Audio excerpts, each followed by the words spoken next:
કે તમારો અભિગમ જો સવડો, ઊંચો અને પવિત્ર હોય તો જીવનમાં બનતી કોઈ પણ નેગેટિવ ઘટનાને પણ તમે પોઝિટિવમાં ફેરવી શકો. નેગેટિવ બનેલી ઘટના તરફ એ જ દ્રષ્ટિ રાખવાની કે હવે બની તો ગઈ છે આ ઘટના મારા જીવનમાં. For example divorce, for example તમારા પાર્ટનરે દગો દીધો, ફોર એક્ઝામ્પલ તમે ધંધો શરૂ કર્યો અને ખોટ ગઈ, બેંકની લોન માથે ચડી ગઈ. આ બધા ગંભીર પ્રશ્નો છે જીવનના.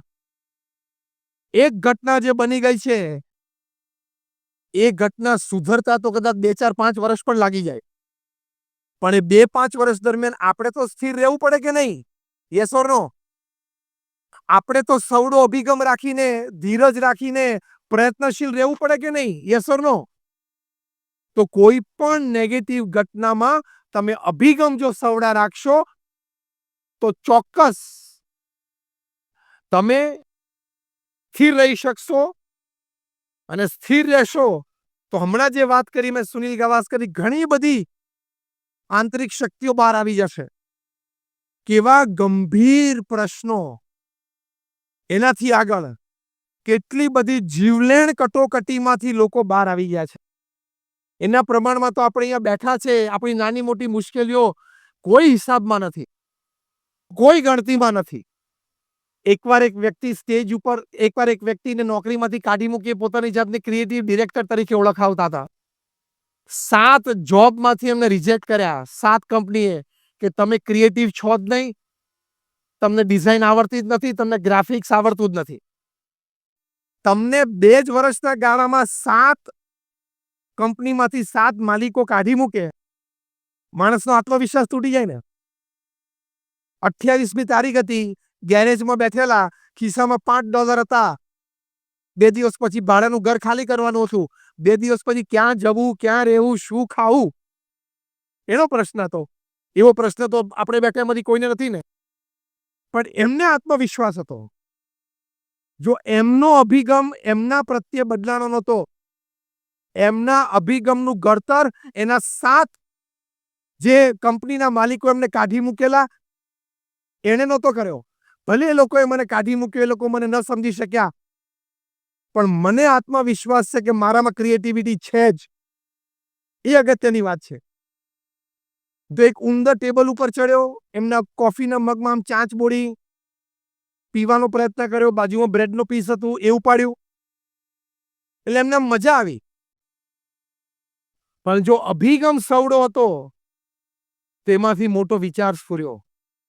હવે એ વખતે નેગેટિવ અભિગમો કે મારું શું થશે, કેમ થશે, હવે 2 દિવસ પછી હું ક્યાં જઈશ, એમ કહીને રડવા માંડે, તો રડવાથી, ફ્રસ્ટ્રેશન અને ડિપ્રેશન લાવવાથી તો કંઈ નથી થવાનું. ઉલટાનું you are going to lose your life. પણ એ વખતે થશે. હું થોડી ધીરજ રાખું, થોડી હિંમત રાખું, કાલ સવારે ઉઠીને કોકને મળું, કોકને ત્યાં જવું, ક્યાંક કામ શરૂ કરું, એવા સવડા વિચારો કરવા. આમને એમ થયું કે આ ક્રિયા ઉંદરની મને બહુ આનંદ કરાવી ગઈ. એમાંથી વિચાર આવ્યો, can I show the same act of this mouse all the children of this world, entertain them and make big money? એટલે આ જે ઉંદરની ક્રિયા મેં જોઈ, મને આનંદ આવ્યો. દુનિયાના બધા બાળકોને આ ઉંદરની ક્રિયા હું દેખાડી, બાળકોને આનંદિત કરી, એમના માતા પિતા પાસેથી બહુ મોટા પૈસા કમાઈ શકું. આ વિચારમાંથી જન્મ્યું the most famous character of motion picture, Mickey Mouse, અને વ્યક્તિનું નામ હતું વોલ્ટ ડિઝની. ડિઝની વર્લ્ડ અમેરિકામાં થયું, યુરો ડિઝની થયું, જાપાન ડિઝની થયું. એક નાની ક્રિયામાંથી, અભિગમ સવડો હતો તો નાની ક્રિયામાંથી, હું ઘણી વખત વાત કરું છું કે અહીંયા દરિયો નજીક છે, દરિયામાં જેટલા પાણીના ટીપા છે ને, એટલા ધરતી ઉપર કરોડો રૂપિયા છે, કારણ કે કરોડો વિચારો છે. એ પકડતા આવડવા જોઈએ. એ અભિગમ જો સવડો હોય તો વિચારો તમને પકડાશે. એકવાર રેલવે સ્ટેશન ઉપર એક એન્જિનિયરિંગ સ્ટુડન્ટ બીજા વર્ષમાં ભણતો તે ઉભેલો. સવારે એને બસ પકડીને પોતાની કોલેજ જવું હતું. એ વખત એને જોયું કે એક યંગ લેડી, 28-30 વર્ષની ઉંમરના કોઈ લેડી હશે બાઈ, એના નાના બાળકને, 5-6 વર્ષનો બાળક, એને આમ ઉતાવળે લઈને સ્કૂટી ઉપર આવ્યા અને આમ પહોંચ્યા ત્યાં તેની સ્કૂલ બસ આવી ગઈ. સ્કૂલ બસ પણ ત્યાંથી જ આવતી હશે. એટલે આ પરિવાર અંદર ક્યાંક સોસાયટીમાં રહેતા હશે, ત્યાંથી રોજ એની માતા આ નાના બાળકને બસ સ્ટેન્ડ સુધી લઈ આવે અને ઉતાવળે આમ એના બાળકને પકડી સ્કૂટર સ્ટેન્ડ ઉપર ચડાવી ઉચકીને કંડક્ટરને હાથમાં આપ્યો કે બેટા ધ્યાન રાખજે, જો તું પડી ના જઈશ, બરોબર બેસી જજે. અને આમ ચિંતિત થઈને જોતા હતા. સ્વાભાવિક છે. આ સેકન્ડ યર એન્જિનિયરિંગના સ્ટુડન્ટે આ ક્રિયા જોઈ કે આ એક યંગ લેડી એમના નાના બાળક ને સવારના પોરમાં, કારણ કે નાના બાળકને તૈયાર કરવું સ્કૂલ માટે અને ડ્રેસ પહેરાવીને સ્કૂલ બસ સુધી મૂકવું જોઈએ સવારના પોરમાં એક ચેલેન્જ છે. એને પોઝિટિવ એટીટ્યુડ રાખ્યો કે can I help the situation? હું આ સંજોગને કંઈ મદદરૂપ થઈ શકું? હવે વખતે આપણે જો ત્યાં ઊભા હોત ને તો એટલો જ વિચાર આવત, વહેલું આવી જવું જોઈએ. આટલો વિચાર કરીને બસ પકડીને જતો રહે. થોડુંક વહેલું ઉઠવું જોઈએ ને, થોડાક 5 મિનિટ વહેલા આવે તો શું વાંધો હતો? આટલો વિચાર આપણને રહે. આને વિચાર આવ્યો કેન આઈ હેલ્પ? જો આ મોટો અભિગમ છે. કોઈ પણ સંજોગો અને પરિસ્થિતિમાં હું પોઝિટિવ રોલ કેવી રીતે ભજવી શકું, આ જ વિચારને પકડી રાખજો. આ વિચાર બહુ જ મોટા મોટા વિચારનો જન્મદાતા છે. કોઈ પણ વ્યક્તિને તમે મળો, કોઈ પણ પરિસ્થિતિમાં હો, કોઈ પણ સમાજની વચ્ચે હો, હું અહીંયા પોઝિટિવ કેવી રીતે રહી શકું, મદદરૂપ કેવી રીતે થઈ શકું, સારપ કેવી રીતે વધારી શકું, દરેક વ્યક્તિને સારી વાત ગમે, સારી વાત લાગે, કેવી રીતે વ્યક્ત થઈ શકું. Always remain positive. કારણ કે પોઝિટિવ રહેવો એ આપણો જન્મજાત અધિકાર છે. It is our birth right. Why we are not exercising it? આપણે કેમ એક્સરસાઇઝ નથી કરતા? આણે સોફ્ટવેર ડિઝાઇન કર્યો કે બાળક છે સ્કૂલ બસમાં ચડે, સેન્સર કટ કરે એટલે જે પણ વડીલનો નંબર રજીસ્ટર થયો, ફોર એક્ઝામ્પલ એમની માતાનો, તેમના મોબાઈલ ઉપર મેસેજ જાય કે તમારો બાળક છે સ્કૂલ બસમાં ચડી ગયો છે. પછી એ સીટ ઉપર બેસે એટલે પાછું સેન્સર કટ થાય કે એ સીટ ઉપર બેસી ગયો છે. એ ક્લાસમાં એન્ટર થાય એટલે સેન્સર કટ થાય અને મેસેજ જાય કે તમારો બાળક ક્લાસમાં આવી ગયો છે. એટલે માતા પિતા હોય એને ઘરમાં દરપત રહે. વળી ક્લાસમાં ટીચર કોઈ પ્રશ્ન પૂછે ને હાથ ઊંચો કરે તો પાછું સેન્સર કટ થાય અને મેસેજ જાય કે your son has raised the hand, એને કે હાથ ઊંચો કર્યો છે જવાબ આપવા માટે. એટલે માતા પિતાને ધરપત રહે કે મારો બાળક સેફ છે, અટેન્ટિવ છે. કેલિફોર્નિયામાં સિલિકોન વેલીમાં એક સોફ્ટવેર કંપનીને ખબર પડી કે આવો સોફ્ટવેર છે, એનું આવું પોટેન્શિયલ છે. આ તો વિદ્યાર્થી હતો સેકન્ડ થર્ડ યરમાં, એની પાસે તો કોઈ કંપની કે નેટવર્ક હતું નહીં. પણ આ સિલિકોન વેલીમાં કંપની હતી સોફ્ટવેર, એને ખબર પડી કે આની પાસે આટલી એક મોટી વાત છે એટલે ઓફર કરી. અને તમને આશ્ચર્ય થશે કે $60 to $70 મિલિયન આ સોફ્ટવેર વેચાણો. $60 થી $70 મિલિયન. તમે રાઉન્ડ ફિગર લો ને એટલે $1 મિલિયન એટલે ગણો અત્યારે 7 કરોડ રૂપિયા થાય. આજે 60 એટલે 7 6 42, 450 કરોડ રૂપિયા. શેના? વિચારના. કયા વિચારના? વહેલું આવવું જોઈએ ને એના. આવા વિચારોની કોઈ કિંમત નથી હોતી. 70 વર્ષની 80 વર્ષની જિંદગી એમને પૂરી થઈ જશે. મોટા વિચારો કરવામાં આપણે કોઈને કંઈ દઈ નથી દેવાનું, એમાં કંઈ શરમાવાની જરૂર નથી. પણ મોટા મોટા વિચારો કરીએ તો કોક દિવસે વિચારો કંઈક સાકાર થાય. ભગવાન દયાળુ છે, વ્યવસ્થા ગોઠવી આપે છે. કેવા સંજોગો અને કેવા પરિસ્થિતિમાં આજે પ્રધાનમંત્રીશ્રીનો જન્મદિવસ છે, એ ખૂબ નિસ્વાર્થ ભાવે પુરુષાર્થ દેશ માટે કરી રહ્યા છે. કેવા સંજોગો અને કેવા પરિસ્થિતિમાં એ ત્યાં સુધી પહોંચી શક્યા છે આપણે બધા જાણીએ છીએ. અને કેવી સંજોગો અને પરિસ્થિતિની વચ્ચે કામ કરી રહ્યા છે. અભિગમ સવડો રાખવાનો, થશે જ, હું કરી જ શકીશ, વાય કાન્ટ આઈ? તો સંજોગો અને પરિસ્થિતિ પણ ધીમે ધીમે ધીમે ધીમે ધીમે અનુકૂળ થવા માંડે, જે આપણે છેલ્લા 6 વર્ષથી જોતા આવ્યા છે. તો જો આ વિચારોની કિંમત છે, એટલે રોજ સવારે ઉઠીને મોટા વિચારો કરવા, સામાન્ય વિચારો જ ના કરવા, એ મોટો અભિગમ છે. અને એ અભિગમથી પ્રગતિ થાય છે, એ અભિગમથી સફળતા પ્રાપ્ત થાય છે. અને જો અભિગમ સવડો નહીં હોય તો વ્યવસ્થા સારી હશે, અનુકૂળતા કરી આપશે પરિવાર, સમાજ કે સરકાર, કોઈ પણ તમને સારી સવલતો આપશે, પણ તમારો જો અભિગમ સવડો નહીં હોય ને, તો એ સારી સવલતોની વચ્ચે પણ તમારી પ્રગતિ નહીં થાય, અથવા તો બીજા શબ્દમાં બોલીએ તો દુર્દશા એવી ને એવી રહેશે. આપણને સ્વચ્છ ભારત માટેનો આદેશ છે. આ આપણી જીવન ભાવના બની જવી જોઈએ કે મારાથી ક્યાંય કચરો નખાય જ નહીં. આ સુરત શહેર તો તમે 85-90ની સાલમાં જુઓ, કદાચ તમારામાંથી 90% જન્મ્યા નહીં હોય, બધા વડીલોએ જોયું છે, અમે પણ જોયું છે. એટલી બધી ગંદકી હતી આ શહેરમાં, પણ એક વ્યક્તિને સંકલ્પ થયો કે સુરતને મારે સ્વચ્છ કરવું છે. સાહેબ નામ યાદ આવે છે ને? કમિશનર સાહેબ ડોક્ટર રાવ. ડોક્ટર રાવે એ વખતે સંકલ્પ કર્યો. સુરતમાં વારે ઘડે કેટલો બધો રોગચાળો ફેલાતો, એમાં વળી 3-5 વર્ષે એક વખત તાપી છલકાય અને પાણી બધું બહાર આવે ને પ્લેગ ને ફ્લડ્સ ને બધું. પણ ડોક્ટર મિસ્ટર રાવ કમિશનર હતા, એમણે SR રાવ એમને સંકલ્પ કર્યો અને ઘણા બધા નીતિ નિયમ પણ બહુ કડક લાવેલા છે. તમારા ઘરની બહાર જો કચરો દેખાય તો તમને દંડ. તમારા ઘરની બહાર જો કચરો દેખાય તો તમને દંડ. કે દરેક પરિવારજન છે ને અડધો કલાકે બાણું ખોલીને બહાર જોવા આવતા, કઈ છે નહીં, કોઈ બીજો નાખી ગયો તો આપણે દંડ આવે. જાગૃતિ. હવે તમે એ વખતે વિરોધ કરો કે ભાઈ આવો કડક કાયદો શું કામ? મારા ઘરની આગળ તો કોઈ પણ બીજો કચરો નાખી જાય તો મારે દંડ ભરવાનો? તો હમણાં જે મુખ્યમંત્રીશ્રીએ વાત કરી કે ભાઈ દંડ માટેનો હેતુ નથી, એ તો એક વ્યવસ્થા તંત્ર છે. અભિગમ એ છે કે આપણને સ્વજાગૃતિ આવે. તો અહીંયા પણ એ વખતે પણ સુરતવાસીઓ વિરોધ નહીં કરેલો કે આવો કાયદો તમે ક્યાંથી લાવ્યા, પણ બધા એમને સહકાર આપ્યો. તો આજે સુરતની સ્વચ્છતા 85-90ની સાલની દ્રષ્ટિએ જુઓ તો કદાચ 500% ને 1000% કહેવાય, એવી સ્વચ્છતા આજે છે. તમે આ પેઢીએ કદાચ એ વખતની દુર્દશા ઓછી જોઈ હશે, અમે તો જોયેલી છે.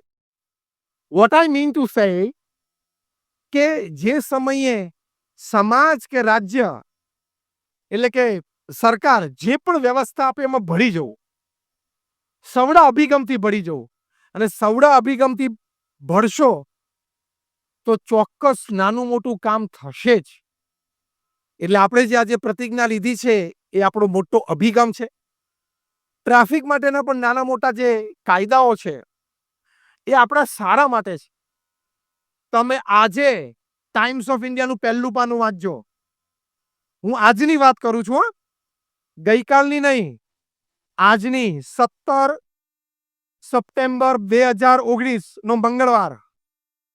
આજે ટાઈમ્સ ઓફ ઇન્ડિયા, ભારતનું સૌથી મોટું ન્યૂઝપેપર, એનું national page, front line, front news ઉપર જોજો, આંકડો લખેલો છે કે 2018ની સાલમાં 43,600 ને સમથિંગ એટલા લોકો એ હેલ્મેટ નથી પહેરી એટલે એક્સિડન્ટમાં મૃત્યુ પામ્યા. ટાઇટલ પેજ ઉપર આજે ન્યૂઝ છે. સબટાઇટલમાં લખ્યું છે કે જે 2017ની દ્રષ્ટિએ 21% વધારો છે. 2017 કરતા 2018માં હેલ્મેટ વગર મૃત્યુ પામ્યા હોય એક્સિડન્ટના લીધે, એમાં 17% વધારો. તો 2019માં વધે કે ના વધે? તો હેલ્મેટનો કાયદો બરોબર છે. અમારા વડીલ સંત છે સદગુરુવર્ય પરમ પૂજ્ય ડોક્ટર સ્વામી સાધુ સ્વયં પ્રકાશ દાસ, એમને તો ખૂબ લખાણમાં, અમારા મેગેઝિન્સમાં, ખૂબ સભાઓમાં આ હેલ્મેટની વાત કરી છે. અમારા કાર્યકર્તાઓ અને હરિભક્તોને પ્રતિજ્ઞાઓ લેવડાવી છે. કારણ કે અમે પણ BAPS સંસ્થાએ કદાચ 8 થી 10 અમારા બહુ જ આગેવાન કાર્યકરો એ હેલ્મેટ નથી પહેરી એટલે મૃત્યુ પામે એવી રીતે અમે ખોયેલા છે. તમને પણ નાના મોટા તમારા સગાવાલામાં, મિત્રમાં ક્યાંક અનુભવ થયો હશે. આ 43,000 વ્યક્તિઓ જે હેલ્મેટ વગર મૃત્યુ પામી ગયા વર્ષે ભારતમાં, એમાંથી લગભગ, મને એક્ઝેક્ટ આંકડો ખબર નથી, પણ એ પણ ટાઈમ્સ ઓફ ઇન્ડિયામાં જે પહેલા પાના પર લખેલો છે, લગભગ કંઈક 12-13 હજારની આજુબાજુનો આંકડો છે એ તો પિલિયન રાઇડર હતા, પાછળ બેઠેલા, ચલાવતા નહોતા વાહન, એટલે પાછળ બેઠા હોય એને હેલ્મેટ જરૂરી છે, આગળ વાળાને તો છે જ, પાછળ વાળાને. હવે તમે જો આ ટ્રાફિકના કાયદાનું પાલન ન કરો, તમે એમ થાય કે અહીંથી ત્યાં જ જવાનું છે ને શું થવાનું છે, પણ accident is a second issue. સેકન્ડમાં શું થઈ ગયા છે ખબર નથી પડતી. એટલે અભિગમ જ્યારે આપણે ચેન્જ કરવાનો છે આજે, આવા કાયદા, નીતિ નિયમ, એના પ્રત્યે સૌનો અભિગમ રાખવો કે બરોબર જ છે, સાચા જ છે ને મારે પાલન કરવાનું જ છે. પ્રમુખ સ્વામી મહારાજ અમારા ગુરુ જે બીએપીએસ સંસ્થાના સર્વે સર્વા હતા, 65 વર્ષ સુધી આ સંસ્થાના પ્રમુખ રહ્યા અને લગભગ એ અંતર્ગત 45 વર્ષ આધ્યાત્મિક ગુરુ રહ્યા. 95 વર્ષની ઉંમરે હમણાં જ 3 વર્ષ પહેલા એ સ્વધામ પધાર્યા. એ કાયમ એક સરસ વાત કરતા કે નીતિ નિયમ સિદ્ધાંતના ભોગે કોઈ દિવસ કોઈ પ્રવૃત્તિ કરવી નહીં. નાનામાં નાની ક્રિયામાં નીતિ નિયમ સિદ્ધાંતને હંમેશા પ્રાધાન્ય આપવું. એમાં આપણી સુરક્ષા રહેલી છે, એમાં આપણું ઉજળું ભવિષ્ય રહેલું છે. તમે હેલ્મેટ ન પહેરો, તમે મોઢામાં સિગરેટ મૂકો, એટલે એક વાત નક્કી થાય છે. હવે તમને બધાને ખોટું ન લાગે તો બોલું, તમે જ્યારે હેલ્મેટ નથી પહેરતા અથવા તમે મોઢામાં સિગરેટ મૂકો છો અથવા તમાકુનો ડૂચો મોઢામાં મૂકો છો, એટલે એક વાત નક્કી થાય છે. હવે હું તમારા જે કરતા એની પર આક્ષેપ મૂકું છું કે એક વાત નક્કી થાય છે કે તમને તમારા પરિવાર માટે કોઈ પ્રેમ નથી, તમારા પત્ની માટે કોઈ પ્રેમ નથી, તમારા બાળકો માટે કોઈ પ્રેમ નથી. હવે મને જે ખોટો કહી શકતા હોય આંગળી ઊંચી કરો. મારું આ સ્ટેટમેન્ટ ખોટું હોય આંગળી ઊંચી કરો. તમે મોઢામાં સિગરેટ મૂકો છો કે તમાકુ વાળો મસાલો મૂકો છો એટલે શું નક્કી થયું કે તમને તમારા પત્ની માટે કોઈ જ પ્રેમ નથી. કેમ? સિગરેટ મૂકો છો એટલે કેન્સરની શક્યતા વધે છે. એટલે તમે ઇનડાયરેક્ટલી એમ કહેવા માંગો છો કે ભલે મારી પત્ની 15-25 વર્ષ પછી વિધવા થાય, એની મને કોઈ પડી નથી, ભલે મારા નાના બાળકો બાપ વગરના થાય, એની મને કોઈ પડી નથી, એ લોકોનું જે થવું હોય થાય, મારી માટે આ રૂપિયાની સિગરેટ વધારે મહત્વની છે. એવું નક્કી થયું ને? This is a wrong attitude. Change the attitude. Your family is more important than any of your likes. તમારો પરિવાર તમારી માટે વધારે અગત્યની વાત છે. આવા વિચારો સવડા રાખીને પરિવાર, સમાજ કે સરકાર જે પણ અભિગમો આપણને આપે એમાં સૌનો વિચાર હંમેશા રાખો. ટ્રાફિકની વાત ચાલે છે ને એક દ્રષ્ટાંત મને યાદ આવી અને હકીકત બનેલો પ્રસંગ છે. એકવાર આખી દુનિયાના બધા દેશના ટ્રાન્સપોર્ટ મિનિસ્ટર ભેગા થયા. ટ્રાફિકની સમસ્યા કેવી રીતે આપણે હળવી કરી શકાય, સાવ તો કદાચ નાબૂદ ન થાય પણ હળવી કેવી રીતે કરી શકાય. એમાં ઇટાલીના ટ્રાન્સપોર્ટ મિનિસ્ટર ઊભા થયા. એમણે કહ્યું કે અમારા દરેક નાનામાં નાના ગામ સુધી ટ્રાફિક લાઇટ્સ, ટ્રાફિક પોલીસ બધું જ વ્યવસ્થિત છે, છતાં અમારી રાજધાની છે રોમ, એમાં ટ્રાફિકના કાયદા બહુ સરસ પડાય છે. એનું કારણ એ છે કે રોમના લોકો એમ સમજે છે કે ટ્રાફિકની લાઇટ છે ને એ ઇન્સ્ટ્રક્શન્સ છે, એટલે કે કાયદો છે, પાડવાની જ છે. એ લોકોનો અભિગમ ટ્રાફિક લાઇટ પ્રત્યે આ છે. અમારું બીજા નંબરનું શહેર છે નેપલ્સ. નેપલ્સમાં ઘણી વખત લોકો ટ્રાફિકના કાયદા પાડે પણ ખરા, ના પણ પાડે. એનું કારણ એ છે કે નેપલ્સમાં રહેતા દરેક શહેરવાસીઓ એનું આ ટ્રાફિક લાઇટ પ્રત્યેનો અભિગમ એ છે કે દે આર સજેશન્સ, ઇન્સ્ટ્રક્શન નહીં, સજેશન. સજેશન એટલે શું? કરવું હોય તો કરે ખરા, ના કરવું હોય તો ના કરે, એટલે સજેશન કહેવાય. પણ અમારા ત્રીજા નંબરનું જે શહેર છે સિસિલી, એમાં આ ટ્રાફિકના કોઈ કાયદા પડાતા નથી. ભલે અમે બધી જ વ્યવસ્થા, સવલતો, ટ્રાફિક લાઇટ, પોલીસ બધું મૂક્યું છે.